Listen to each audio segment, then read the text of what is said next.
Hello and welcome to Nidhi's Creative Zone. How are you all? Today I am going to share with you recipe using fenugreek leaves.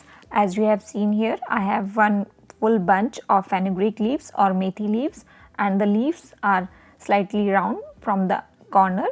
So basically in this recipe we need to use the leaf part only. So separate the leaves from the stem part as I am showing you here.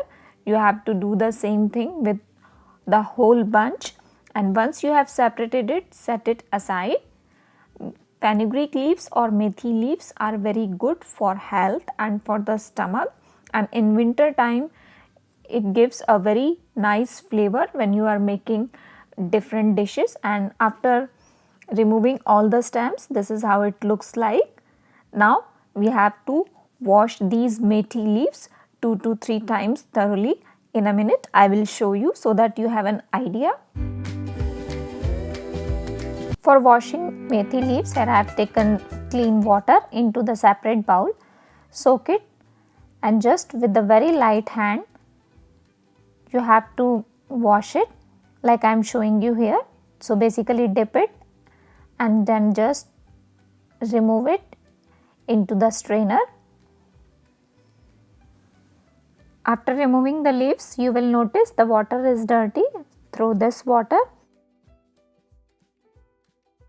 into the bowl and again wash the methi leaves into the water. You have to do it 2 to 3 times. After that, put these leaves onto the strainer so the excess water release from the leaves. After 3 minutes, almost the water is released, and now here I have cut few of the methi leaves. So now take a small bunch in your hand, stack it on top of each other all the leaves as I am showing you here, and now you have to chop it finely.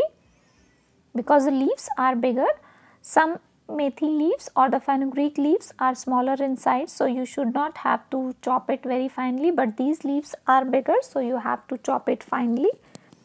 We need leaf part only in this recipe, and after chopping, this is approximately 1.5 cup.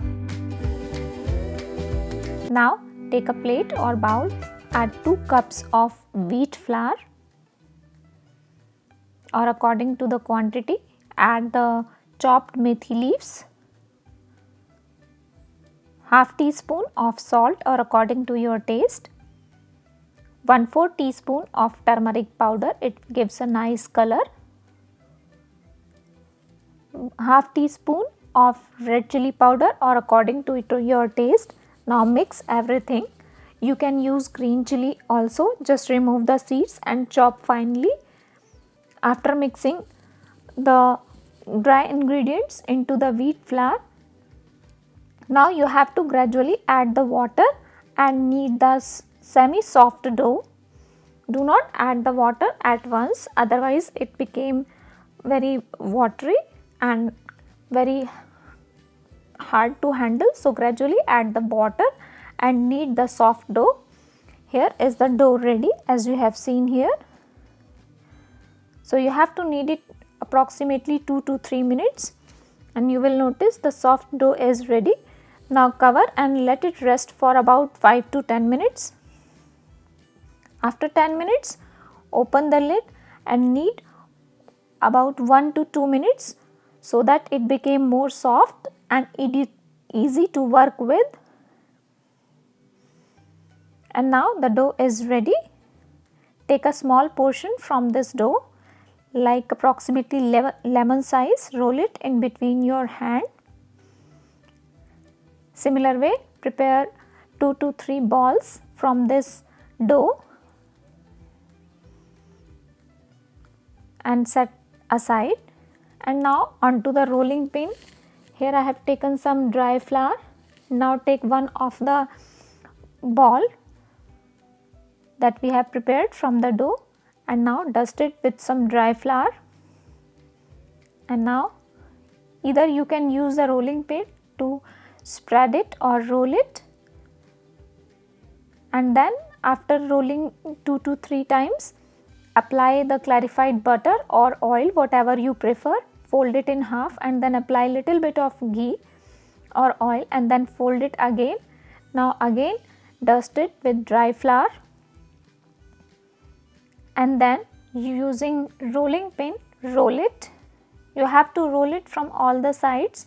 If it is sticking to the rolling board, then apply the dry flour, and this is the thickness of this chapati or paratha. Now heat the skillet or tawa or pan and then place it on top of that and wait until it slightly bubbled, and in between I have prepared the second paratha, and you have seen after 1 or 2 minutes on the medium flame it starts bubbling. So you have to flip it, and while pressing it with the help of spatula you have to roast it, and after 2 to 3 minutes apply ghee or oil, whatever you prefer. I am applying the clarified butter here. Now press it to make it more crispy and soft and flip it, and then again apply the ghee or oil on the other side, and then while pressing it make it crispy, and within 3 minutes the fenugreek paratha is ready, and you have seen the layer. This is so perfect, crunchy and soft, and the first fenugreek paratha is ready. As you have seen, it's perfectly cooked. Put it into the separate plate. Similar way, I have rolled the second paratha, roast it from both the sides, giving time one side 1 to 1.5 minutes, and then apply the ghee or clarified butter or oil, whatever you prefer, then flip it again after 1.5 minutes, and then cook it while pressing it to make it crispy, and then apply the clarified butter to the other side, and then again press it and cook it, and you will notice the delicious tasty paratha is ready. Similar way, prepare rest of the parathas or the flat bread. You can make these parathas ahead of time, and you can serve it in breakfast, lunch or dinner, however you feel comfortable. So it will save your time, and you have seen how delicious and tasty it looks, and when you are making or cooking these paratha, it will give a nice aroma of methi. Here I have served the methi parathas with some yogurt and some pickle. You can serve however you want to. You can serve it plain also. It will give a nice taste of methi leaves, and they are very easy to make, and in winter time when you are making these parathas the taste enhance more.